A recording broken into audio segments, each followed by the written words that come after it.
बाद 27 सितंबर हमने जुलाई में ये स्टोरी की थी, 14 जुलाई को। उसके बाद 14 अगस्त, फिर 14 सितंबर, 2 महीने ये और 13 दिन इसके ऊपर। तो तकरीबन 2.5 महीने के बाद हमने जब ये स्टोरी की तो एक लड़ाई वहां पे छिड़ गई जिसका अजरबैजान इंतजार कर रहा था।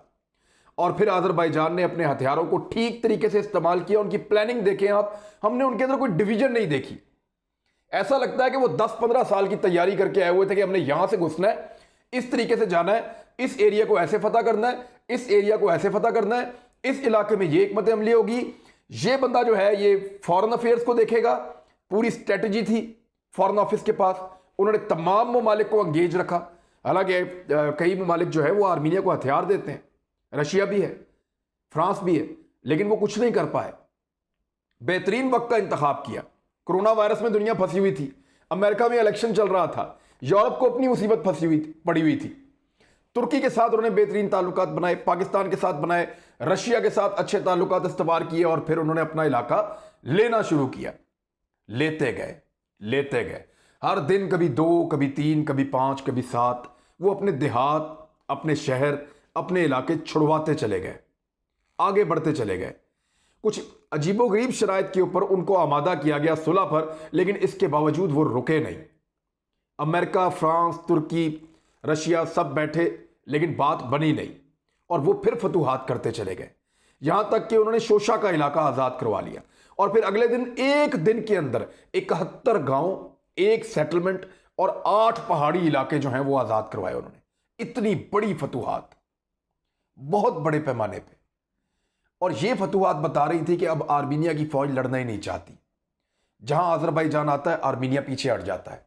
और उसके बाद फिर पशियान जो है वज़ीर आज़म आर्मीनिया का, उसको घुटने टेकने पड़े और रूस की मौजूदगी में एक मुआहदा हुआ और शिकस्त तस्लीम कर दी आर्मीनिया ने और इलाके अजरबैजान के पास वापस आ गए। अब वो फातहीन की तरह अपने इलाकों में वापस दाखिल हो रहे हैं। ये है तरीका अपना इलाका आज़ाद करवाने का। पाकिस्तान ने अगर 10 साल पहले, 15 साल पहले फैसला किया होता या 20 साल पहले फैसला किया होता कि हमने कश्मीर को आज़ाद करवाना है और हमें ताकत का इस्तेमाल करना पड़ेगा अल्टीमेटली।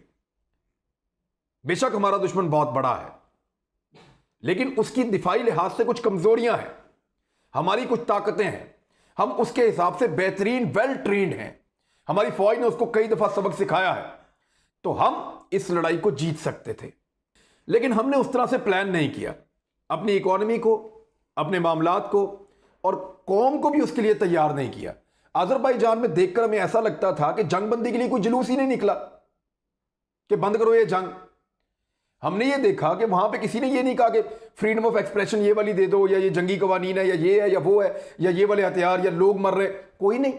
ना हमने उनकी अपोजिशन को शोर करते हुए देखा, ना हमने किसी को तनकीद करते हुए देखा, बल्कि हर एक की ड्यूटी लगी हुई थी कि ये महाज आपने संभालना है, लड़ाई का महाज आपके जिम्मे है। उनका सदर रोजाना एक गैर मुल्की मीडिया को इंटरव्यू दे रहा था और बात को आगे बढ़ा रहा था और साथ साथ अपनी फतूहात भी जारी रखे हुए था। वो लगातार अपनी कौम को भी बूस्टअप कर रहा था। कभी यूनिफॉर्म पहन के फौज के साथ शामिल हो जाता, कभी दूसरे ममालिक के साथ राब्तों में रहता, कभी मीडिया को इंटरव्यूज देता और वो अपनी फतूहात का सिलसिला बढ़ाता चला गया। ये एक मुकम्मल प्लानिंग थी जो कई सालों पे मुहित थी, कई सालों पे मुहित थी। ये एकदम नहीं हुआ, ये पूरी प्लानिंग के तहत हुआ है। और इसी तरह अगर आपको कश्मीर आज़ाद करवाना है तो आपको भी एक ऐसी ही हिकमत अमली चाहिए।